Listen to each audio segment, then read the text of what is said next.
नाज़रीन, रुपया पैसा में आपको खुशामदीद कहते हैं। मैं हूँ अली नासिर। बात यह है कि वज़ीर आज़म इमरान खान साहब ने आवाम के साथ बराह रास्त रब्ता किया, जो कि बहुत ही खुशाइन बात है। मैं उनको सलाम पेश करता हूँ इस बात पर कि वो आवाम के अब नज़दीक आना शुरू हो गए हैं, पहले की तरह आवाम के साथ घुल मिल गए हैं। टेलीफोन के अलावा भी मैं गुजारिश करूँगा वज़ीर आज़म इमरान खान साहब को कि बराह रास्त वो अपना कोई या तो व्हाट्सएप नंबर भी एक बनाएं, और वो लोग जो कि शायद टेलीफोन पर बात नहीं कर पाए उनके लिए ईमेल भी खोलें। और इसके साथ साथ वज़ीर आज़म इमरान खान साहब को चाहिए कि ज़ाती तौर पर फेसबुक के ऊपर, ट्विटर नहीं, फेसबुक के ऊपर बराह रास्त जो है अवामी राब्ता कैंपेन चलाएं, जिसमें लोग जो हैं वो बराह रास्त उनको अपने मसाइल बयान करें। और जो मैसेज में भेजना चाहता है मैसेज में भेजे, जो कमेंट में भेजना चाहता है वो कमेंट करे। और तकरीबन हफ्तावार उनको ये चाहिए कि वो ये पैगाम छोड़ें कि जो भी उनके साथ फेसबुक पर बात करना चाहता है वो उनसे आकर बात करे, ताकि जो है लोग कमेंट में जो लोग पब्लिकली डिस्क्लोज़ करना चाहते हैं वो करें, ताकि उसका फीडबैक और फॉलोअप आवाम भी लेती रहे, उनकी अपना स्टाफ भी लेता रहे और वो ख़ुद भी उसको फॉलोअप करते रहें। ये बड़ी अच्छी, मैं कहता हूँ, एक अच्छी रिवायत कायम हो रही है। और इमरान खान साहब वैसे भी अवामी आदमी हैं, अवाम के बड़े नज़दीक तस्वुर किए जाते थे वज़ीर आज़म बनने से पहले, लेकिन वज़ीर आज़म बनने के बाद उनके इर्द गिर्द एक झुरमट इकट्ठा हो गया लोगों का, जिन्होंने एक छन्ने का किरदार अदा करना शुरू कर दिया। और सिर्फ वज़ीर आज़म इमरान खान साहब तक छन के वही खबरें जाती थी जो इस छन्ने में से निकल के जाती थी, और इस छन्ने में सारी हकीकत जो थी वो छुप जाती थी, और सारी वाह वाह वाह वाह वाह वाह वाह वाह शाबाश शाबाश ये चीज़ें निकल जाती थी, और जो हकीकी मसाइल थे वो वज़ीर आज़म इमरान खान साहब तक नहीं पहुँच पाते थे। लेकिन मैं चंद और लोगों का भी शुक्रिया अदा करता हूँ, समझ आप गए होंगे, जिन्होंने वज़ीर आज़म इमरान खान साहब से मुलाकात करके उनको बताया कि सर मामला गड़बड़ है, अब आप चीज़ों को ठीक करना शुरू कर दें, क्योंकि महंगाई की वजह से आवाम सत गई है। और फिर ज़ाहिरी बात है, क्योंकि वज़ीर आज़म इमरान खान साहब आवाम दोस्त हैं, उन्होंने फ़ौरन इस सिलसिले में फ़ैसले भी लेना शुरू किए, और उन्होंने ख़ुद भी बताया कि वो जो है वो मीटिंगें भी कर रहे हैं इस सिलसिले के अंदर। आएँ सुनते हैं और देखते हैं कि वज़ीर आज़म इमरान खान साहब ने क्या गुफ्तगू की कल में, महंगाई के मुतालिक उन्होंने क्या राय पेश की। आइए देखते हैं। हमारे लोगों के ऊपर एक मुश्किल वक्त आया हुआ है महंगाई की वजह से, लेकिन ये भी ज़रूरी है आप सबका कि समझना कि ये महंगाई होती क्यों है। मैं अगर हर हफ्ते मीटिंग लेता हूँ महंगाई की, एक चीज़ देखता हूँ कि कौन सी चीज़ की कीमत क्यों चढ़ रही है, तो ये सोचें कि अगर मुझे इतनी ये इसके यानी मेरे ज़हन पे ये इतना पड़ा हुआ है, तो ये क्यों नहीं, ये महंगाई है क्या, होती क्यों है, तो ये मैं ज़रा चाहता हूँ कि आज आप सब समझ लें। देखें, महंगाई की सबसे बड़ी वजह क्या होती है? उसकी सबसे बड़ी वजह ये होती है कि जब हमारा रुपया गिरता है। 100% सर आपसे एग्री करता हूँ, आई लव यू, ये बात आपने 100% सही की है। यही वजह है वज़ीर आज़म इमरान खान साहब जो अली नासिर बेचारा अकेला बैठकर यहाँ मीडिया के ऊपर ढोल बजाता रहा है कि डॉलर को सस्ता मत होने दो, ये चंद वो डॉलर को महंगा मत होने दो, रुपया को सस्ता मत होने दो। देखिए, इसकी वजह मैं आपके सामने बयान करता हूँ, ये ढोल बजाने की वजह बयान करता हूँ, जो एक कमले दीवाने की तरह मैं कितने अरसे से शोर मचा रहा हूँ कि सर अगर डॉलर महंगा हो गया मुल्क की ऐसी की तैसी हो जाएगी। लेकिन चंद लोग जो कि आपके दाहिने बाइने आमने सामने बैठे हुए हैं, उन्होंने सर आपको काम नहीं करने दिया, आपको मिसगाइड किया, आपको मिसलीड किया। ये सर डॉलर को इन्होंने महंगा किया, सर ये इनकी तरफ से मैं कहता हूं कि ये इंटेंशनल नेग्लिजेंस थी, या इंटेंशनल नेग्लिजेंस कह दी, यानी जानबूझ के गलती कर दी। जी सर, मैं आपको बता रहा हूं, इन्होंने सोचे समझे अंदाज में वज़ीर आज़म इमरान खान साहब आपके खिलाफ साजिश की। इन्होंने कहा कि वज़ीर आज़म इमरान खान साहब के हुकूमत में आते ही डॉलर को इस कदर महंगा कर दो कि इमरान खान फेल हो जाए। और आज जो है ये साजिश बेनकाब हो गई, वज़ीर आज़म इमरान खान साहब को पता लग गया। अब सर इन साजिशी अनासिर का गिरेबान पकड़ा जाए, ये मेरी आपसे गुजारिश है। ये जो साजिशी अनासिर आपके खिलाफ साजिश कर रहे थे और आपको फेल करने के लिए एक मुनज़्ज़म प्लान बनाया। ब्रेक के बाद वापस आते हैं, उनके बारे में बात करते हैं कि उनकी प्लानिंग में और क्या क्या था आपको नुकसान पहुंचाने के लिए। Let's take a short break.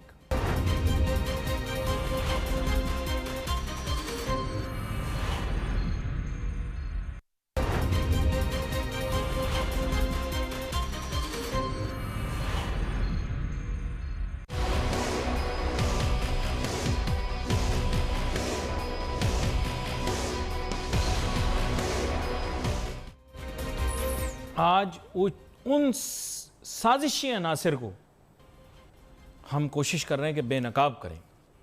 कौन साजिशी अनासिर? वो साजिशी अनासिर जो चाहते हैं कि वज़ीर आज़म इमरान खान साहब, जो कि अवाम की खिदमत करने के लिए आए हैं, अवाम के नज़दीक हैं, वो गैर मकबूल हो जाए। लेकिन ये कोई सियासी साजिश नहीं कर रहे। ये अनासिर मिलकर वज़ीर आज़म इमरान खान साहब के खिलाफ माशी साजिश कर रहे हैं। माशी साजिश। वज़ीर आज़म इमरान खान साहब को अब बातों का पता लगना शुरू हो गया है। उनको पता लग गया अब ये साजिशी लोग कौन हैं। सबसे पहली इनकी जो साजिश थी वो सामने आ गई। वज़ीर आज़म इमरान खान साहब को पता लग गया कि डॉलर महंगा करने वाला जो ड्रामा खेला गया, इसका बुनियादी मकसद इमरान खान साहब के वोट बैंक को हिट करना था और अपने ज़ाती मुफादात या एक टोले के जो हमारे मुल्क के अंदर हर वक्त किसी न किसी तरीके से विराजमान रहता है, उस टोले के मुफादात के तहफ़्फ़ुज़ के लिए ये गेम खेला जा रहा था।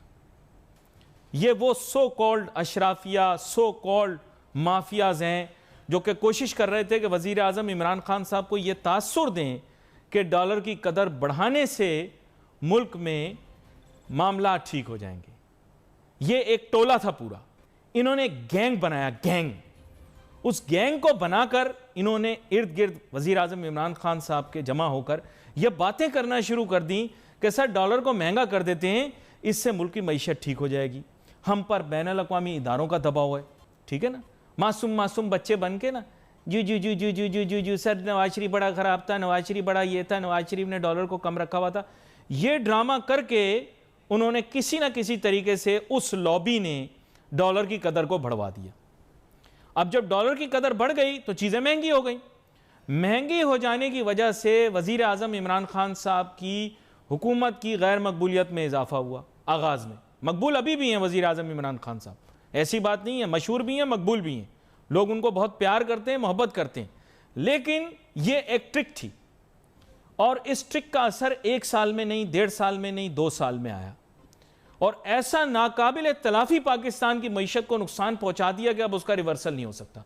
क्या आपके दिल में एक एहसास या जज्बा पैदा नहीं होता? आप देखें वज़ीर आज़म इमरान खान साहब की जानिब, क्या आपको यह नहीं दिखाई देता कि एक सच्चा आदमी आपके सामने बैठा हुआ है, एक ऐसा आदमी जो कि अवाम के लिए दिल में दर्द रखता है? मुझे बताएं, सच बताएं, आप खुद मेरी बात के साथ हाँ में हाँ मिलाएंगे। यह शख्स कभी यह फैसला नहीं कर सकता था अगर इनको पता होता कि डॉलर की कदर बढ़ाने से मुल्क को नुकसान पहुंचेगा, मुल्क की मईशत को नुकसान पहुंचेगा, गरीब के लिए महंगाई बढ़ेगी। कभी भी इमरान खान यह फैसला ना लेता। देखें, आप चेहरा बताता है हर शख्स का चेहरा यह बताता है कि वो कितना सच्चा है। मार पार देख सकते हैं आप, शीशे की तरह, कांच की तरह इनका दिल साफ है। अगर बनाना चाहे तो अपनी जात के लिए बनाए, ये दौलत बनाए, जागीर बनाए, लेकिन नहीं करता ऐसे। ये वाकई में मैं आपको बता रहा हूं, वज़ीर आज़म इमरान खान साहब परेशान है। क्या आपको इनके चेहरे पर अवाम के लिए दर्द और उनके दिल में अवाम के लिए दर्द दिखाई नहीं दे रहा? लेकिन अब इन लोगों ने जब नाकाबिल तलाफी नुकसान पहुंचा दिया, इस राज को इनके सामने अफशा किया गया कि सर ये एक मुनज़्ज़म साजिश के ज़रिए डॉलर की कदर को बढ़ाया गया। कल वज़ीर आज़म इमरान खान साहब ने टीवी पर भी कह दिया जब वो अवाम के साथ रब्ता कर रहे थे। मुझे दोबारा से अब इस चीज़ को और दोहराने की ज़रूरत नहीं। दूसरी चीज़, वज़ीर आज़म इमरान खान साहब के ज़रिए ऐसे प्रोग्रामों का अनाउंसमेंट करवाया गया जिनकी तकमील मुकम्मल नहीं थी, जिनकी तकमील मुमकिन नहीं थी। वो तरीकाकार अपनाया गया। वज़ीर आज़म इमरान खान साहब से कमिटमेंट्स करवाई गई। ऐसी खुद नहीं करते, ये कभी भी नहीं करते। मैं आपको बता रहा हूं, मैं इस शख्स को जानता हूं भाई, मैं कब से देख रहा हूं, मैं इन पर किताब लिख सकता हूं। इनको मिसगाइड किया गया चंद अनासिर की जानिब से कि आप ये अनाउंसमेंट कर दें, आप ये अनाउंसमेंट कर दें, अवाम से कमिटमेंट कर दें। उसका नतीजा क्या हुआ कि जब चीज़ मुकम्मल नहीं हो पाएगी, लोग वज़ीर आज़म इमरान खान साहब को ताना देंगे। अब आहिस्ता आहिस्ता उनको पता लग गया है कि ये कौन हैं, इशारे से समझ जाओ कि ये कौन हैं। वज़ीर आज़म इमरान खान साहब को पता लग गया है, और अब मैं उम्मीद करता हूँ, तवक्को करता हूँ कि वो अवाम की खिदमत के अंदर एक और ज़्यादा मौसर किरदार अदा करेंगे। छोटी सी ब्रेक लेते हैं, वापस आते हैं, फिर खान साहब को सलाह मशवरे देंगे कि मसलों का हल किस तरह से करना है। हम मुल्क से भी मोहब्बत करते हैं, उनसे भी मोहब्बत करते हैं, अवाम से भी मोहब्बत करते हैं। हम सलाह मशवरे देते हैं, कोई मेहमान को भी दावत देते हैं कि वो भी हमारे साथ शामिल हो। Let's take a short break.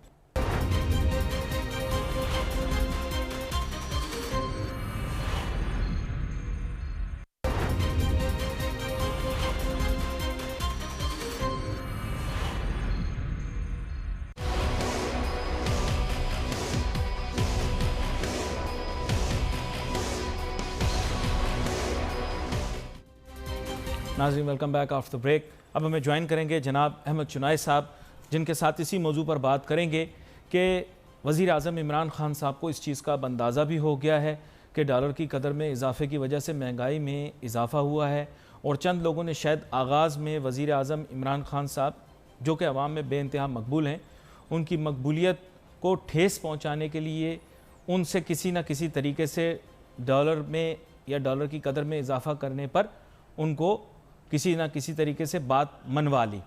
खैर अहमद चुनाई साहब, अब बात कुछ ऐसी है कि यहाँ पर अब दो एस्पेक्ट आ गए। एक चीज़ ये आ गई कि आप भी इस चीज़ का जिक्र करते रहे हैं कि हमारे मुल्क के अंदर अशराफिया बहुत खुश हैं, लेकिन गरीबों पे थोड़ा महंगाई का बोझ जो है वो अब दिन ब दिन उस पर इजाफा होता चला जा रहा है।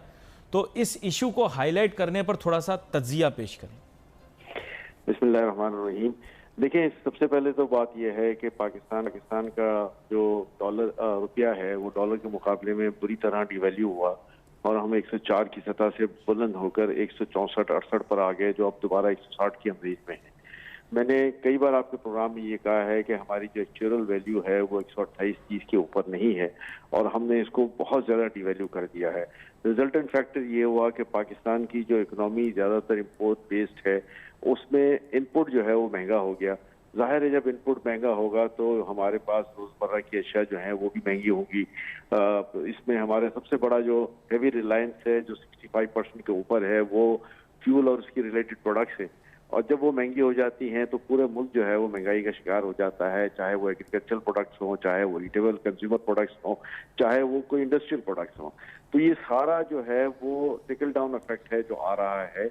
हुकूमत को ये चाहिए, मैं आज भी फिर भी ये कहता हूँ कि स्टेट बैंक को हमारे डॉलर की तरफ देखना चाहिए कि उसकी एक्चुअल वैल्यू क्या है, कि जिसकी वजह से हम खित्ते में सबसे महंगे तरीन हो गए हैं। आज खित्ते में अपने आप को महंगाई से रोकने के लिए ये ड्रास्टिक स्टेप्स लेने जरूरी हैं, ताकि गरीब आदमी जिसकी 15-17 हज़ार रुपये तनख्वाह हुकूमत ने मुकर्रर की है वो अपने इसमें गुजारा कर ले। आज यकीन जानिए 30,000 में भी मैं नहीं समझता कि ये गरीब आदमी का गुजारा जो है उसमें हो सकता है। अच्छा अहमद चुनाई साहब, यहाँ पे 3 नुक्ते हैं। मैं अभी अगर वज़ीर आज़म इमरान खान साहब या प्राइम मिनिस्टर ऑफिस के अंदर जो बंदा नोट्स ले रहा हो वो पुटअप करे शाम को, बात यह कि सर एक तो डॉलर का आपने जिक्र कर दिया, दूसरी चीज़ ये है कि कुछ साजिशी अनासिर हैं जो ज़ाहिर बात है अब आहिस्ता आहिस्ता एक्सपोज हो रहे हैं, जो वज़ीर आज़म इमरान खान साहब के ख़िलाफ़ पहले दिन से साजिश कर रहे हैं, क्योंकि सियासी तौर पे इनको पता था कि उन्हें जो है गैर मकबूल नहीं बनाया जा सकता, तो उन्होंने माशी साजिशें कर करके इमरान खान साहब को नुकसान पहुँचाया। दूसरा जो, पहला तो डॉलर है, दूसरा जो था वो इस किस्म के वादे या इस किस्म के प्रोग्रामों की अनाउंसमेंट करवा देना था कि जिनकी तकमील मुमकिन नहीं है। जैसे कि आपको पता है 50 लाख घर, 1 करोड़ नौकरियाँ, जो कि वज़ीर आज़म इमरान खान साहब की ज़ाहिर बात है अपनी तख्लीक नहीं थी, उनको उनके इर्द गिर्द अफराद ने इस तरह की कमिटमेंट करने पर मजबूर किया ताकि उनको कल ताना सुनना पड़े। और तीसरा सर नुक्ता ये कि इंडस्ट्रियल डेवलपमेंट और इकोनॉमिक प्रोग्रेस को टाई कर दिया कि पैसे बाहर से लूटी हुई दौलत आएगी तो काम होगा, और फिर बाद में वज़ीर आज़म इमरान खान साहब को कह दिया कि लूटी हुई दौलत वापस नहीं आ सकती। ये 2 नुक्ते मैंने आपके सामने रखे हैं। जी देखिए, आपकी बात बिल्कुल ठीक है, लेकिन मेरा सवाल फिर आपसे और हुकाम बाला से ये बनता है कि प्राइम मिनिस्टर मुल्क का सरबराह होता है और उसको एक बार कोई टिच कर जाए, 2 बार टिच कर जाए, यहाँ हम पिछले 2.5-3 साल से यही मुसलसल अमर देख रहे हैं कि जिसमें बाद में जो है वो सरकारी सतह पर उन चीज़ों की नफी हो जाती है कि नहीं ऐसा नहीं है और ऐसा होना चाहिए। और साथ साथ मैं ये भी कहता हूँ कि अगर ऐसे प्रोग्राम जो लॉन्च हो गए जो बड़े एम्बिशियस प्रोग्राम थे जिनकी कोई वो नहीं थी, तो फिर उसका रेमेडी भी सोचना चाहिए। आज प्राइम मिनिस्टर मुल्क का सरबराह होता है, उसको जो है वो अपने साथ ऐसे काबिल एतमाद लोग लेने चाहिए जो इस मुल्क की इकनॉमी को समझते हों, जो सिर्फ गैलरी को प्ले ना करते हों और ये चाहें कि मुल्क की तामीर और तरक्की हो। आज जब हम ये बात करते हैं कि जी हमने बड़ी एक्सपोर्ट अचीव कर ली, हमने जो है वो मुल्क में प्रॉस्पेरिटी की तरफ हम कदम बढ़ा रहे हैं, तो साथ साथ इसका जो टिकल डाउन इफेक्ट होना चाहिए था वो ये होना चाहिए था कि पेस ऑफ इंडस्ट्रियलाइजेशन बढ़नी चाहिए थी।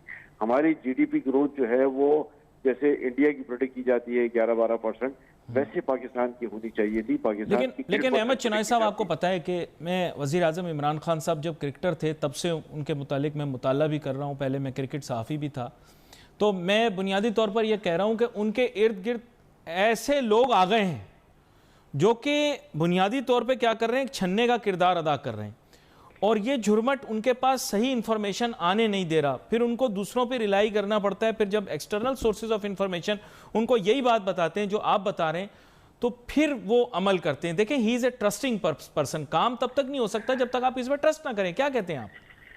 देखिए, ट्रस्ट अपनी जगह पर होता है, लेकिन इंसान को अपनी भी जो है वो एक फॉरसाइटेडनेस होती है, उसका अपना भी विजन होता है और उस विजन के हिसाब से वो अकाउंटेबिलिटी लेता है। अगर कोई नया आदमी भी फील्ड में आता है, जो कि कहा जाता है कि प्राइम मिनिस्टर नए थे, तो भी उसको सोचने समझने को अगर कुछ वक्त लगता है, तो अब ये वक्त 2.5 साल के ऊपर हो गया है। लेकिन सर, वजीर आजम इमरान खान साहब सेंट्रल बैंकर तो नहीं है कि उनको पता हो मॉनेटरी पॉलिसी कैसे डिसाइड होगी और फॉरेन एक्सचेंज पॉलिसी कैसे बनानी। देखिए, इसमें 2-2.5 साल का तजर्बा बहुत बड़ा तजर्बा होता है और इसमें फिर एक इंसान की विजन भी होती है और उसके फिर ट्रस्टेड एडीज होते हैं। क्या 100 में से 100 लोग ही बुरे हैं? कोई एक आध तो ऐसा होगा, 2-4 तो ऐसे होंगे जो सही तरीके से प्राइम मिनिस्टर को गाइड कर सके और इस मुल्क की इकोनॉमी को, इस मुल्क की मईशत को सही सिमत में ले जा सके। आज जब हम ये क्लेम करते हैं कि सही सिमत में हम ले जा रहे हैं, तो हमारा जीडीपी क्यों नहीं ग्रोथ नजर आती, हमारी इंडस्ट्रियलाइजेशन क्यों नजर नहीं आती, हमारे पास जॉब अपॉर्चुनिटीज क्यों नजर नहीं आ रही, हमारे पास लोग क्यों डेस्परेट हो रहे हैं? तो ये सारी चीजें जो हैं वो एक वाज़े प्लानिंग के साथ सामने आनी चाहिए और हम मुल्क की फलाह बहबूद का पहले सोच लें। लूटी हुई दौलत तो अब ये सर्टिफाइड हो गया कि जी कोई मौजूद नहीं है, या अगर मौजूद है तो हमारे अहमद चिनाई साहब, एक आपके बड़े दोस्त तो मैं नहीं कहूँगा लेकिन अजीज साथी कह लूँगा, जनाब शब्बर जैदी साहब, उन्होंने पहले, मैं अगले दिन देख रहा था तो अखबार में उन्होंने ही पहले ये बात की थी कि बाहर से नहीं आ सकती, अब वो ये बात कर रहे हैं कि बाहर से क्यों नहीं आई। तो सर, यही लोग होते हैं ना, जब ये ओहदे पर होते हैं तो ये खान साहब को कुछ और बात कहते हैं, जब ओहदे से या ओहदे में नहीं होते तो फिर ये कोई और बात कहते हैं। ये बात तो आपको माननी पड़ेगी ना, ये इन्हीं से मंसूब बात थी, इन्होंने कहा था बाहर से नहीं आ सकते, आप कह रहे हैं आने चाहिए थे।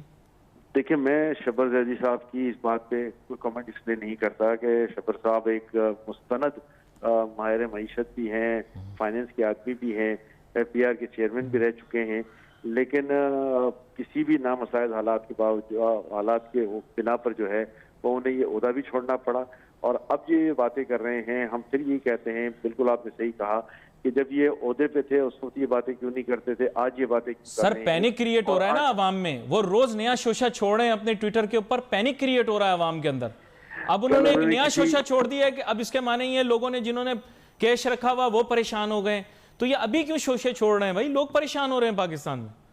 देखिए, बात फिर कोई आ जाती है कि हम कभी क्या कहते हैं, कभी क्या कहते हैं, हमारी अपनी कोई एक डेफिनेट डायरेक्शन नहीं है और हमारी इस डायरेक्शन ना होने की बुनियाद पर हम कौम को जो है वो इस तरह भी कैफियत में मुब्तला कर देते हैं। तो खुदारा कौम को इस तरह भी कैफियत में ना मुब्तला करें, पॉजिटिविटी की तरफ जाएं और जो सही स्टेप्स हैं उनकी निशानदेही चाहे कैसे भी हालात हों जरूर की जाए। आपका बहुत शुक्रिया अहमद चिनाई साहब, आप शो में हमारे साथ शामिल हुए।